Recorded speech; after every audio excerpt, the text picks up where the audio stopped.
அதான் பற்றி பார்த்துட்டு இருப்பா. உனக்கு அதெல்லாம் நம்பிக்கை இல்லையா? தெரிலடா, ஏன் கேட்குற? சரி காரம் போடு. நேற்று எடிட்டர் ஒரு கதையை மெயில் பண்ணியிருந்தாரு, பேய் கதை. நானும் படித்து முடிச்சுட்டு உடனே வரைய ஆரம்பிச்சிட்டேன். 6 வருஷமாக இங்கே வரைஞ்சிட்ருக்கேன். ஒரு தடவை கூட வரையும் போது டிஸ்ட்ராக்ட் ஆனதே கிடையாது. சுற்றி என்ன நடந்தாலுமே வரையும் போது எனக்கு தெரியாது. ஆனால் நேற்று கரெக்டாக ஒரு 12 மணி ஆக ஒரு 5 நிமிஷம் இருக்கும். திடீர்னு என் ரூமில் ஒரு ஸ்மெல் வர ஆரம்பிச்சது. இந்த ஹாஸ்பிட்டல்லாம் போயிட்டு வந்தால் நம்ம மேலே ஒரு ஸ்மெல் அடிக்கும் பார்த்துருக்கியா? அந்த மாதிரி திடீர்னு வந்துட்டு போயிடுச்சு. எனக்கு பர்சனலாக இந்த பேய் கதை மேலெல்லாம் பெருசாக நம்பிக்கை இருந்ததில்லை. ஆனால் இந்த தள்ளு விட்டுருச்சு. என்னடா ஆச்சு? யார் அது இந்த நேரத்தில்?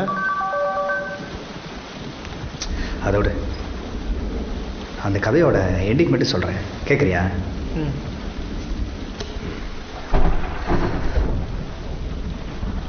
மாயவனன்னு ஒரு காடு. அந்த காட்டில் தனியாக ஒருத்தன் மாட்டிக்கிட்டு வழி தெரியாமல் தலை தெறிக்க ஓடிட்டு இருக்கான். கையில் டாஸ் அடிக்கிச்சிட்டு எதுவுமே கிடையாது. சட்டை பட்டெல்லாம் கிழிஞ்சு ரத்தம் வருது. ஓடி வந்தவன் தேடி கண்டுபிடிச்சு காட்டோட என்ட்ரன்ஸ் கேட்டுக்கிட்ட வந்துட்டான். மனசில் பயம் திக்கு திக்குன்னு இருக்கு. ஒரு அடி எடுத்து முன்னாடி வைக்கிறான். வச்ச உடனே பின்னாடி யாரோ நிற்கிற மாதிரி ஃபீல் பண்ணுறான். ஒரு செகண்ட் யோசிச்சுட்டு மறுபடியும் மெதுவாக நடக்க ஆரம்பிக்கிறான். அப்போ சொல்கிறான், மாயா உன் குழந்தை என்கிட்ட இல்லை, மாயா உன் குழந்தை என்கிட்ட இல்லை, மாயா உன் குழந்தை என்கிட்ட இல்லைன்னு 3 தடவை சொல்கிறான். சொல்லி முடித்த உடனே அந்த இடம் பூரா ஒரு ஸ்மெல்லு வர ஆரம்பிக்குது. அடுத்த செகண்ட் அவன் கழுத்துக்கிட்ட ஒரு மூச்சு காத்துப்படுது. பட்ட உடனேயே அலறி அடித்து அந்த இடத்துலேருந்து ஓட ட்ரை பண்ணுறான். அப்போ பிடிச்சி மேலே தூக்குது. அப்படியே கத்துறான். கத்துனா அவசத்தை கேட்கல, ஒரு குழந்தையோட சத்தம் தான் கேட்குது. அப்புறம் தொடரும் அடுத்த வாரம் தான் தெரியும். என்ன திகிலா? இதுக்கு முன்னாடி இந்த மாதிரி கதைலாம் படிச்சதில்லை நீ?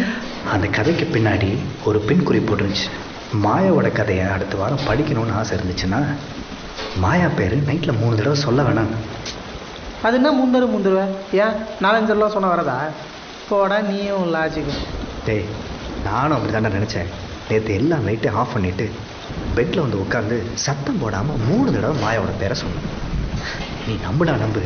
சொல்லி முடித்த உடனே என் கழுத்தில் யாரோ கை வச்சாங்க.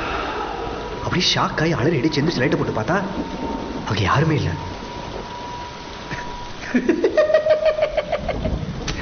அப்புறம் நான் செத்து 2 நாள் ஆகுது, நான் ஆவின்னு சொல்லுவியா?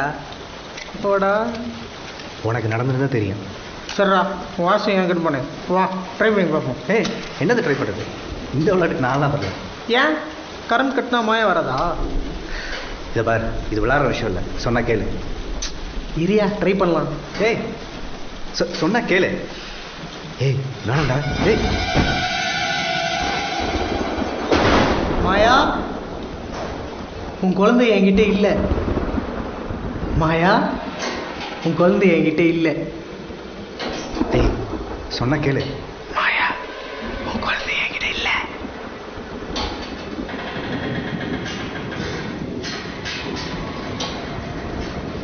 என்னடா வருதா இல்லையா? டேய் ஏதோ ஸ்மெல் வர மாதிரி இல்லை? ஏய்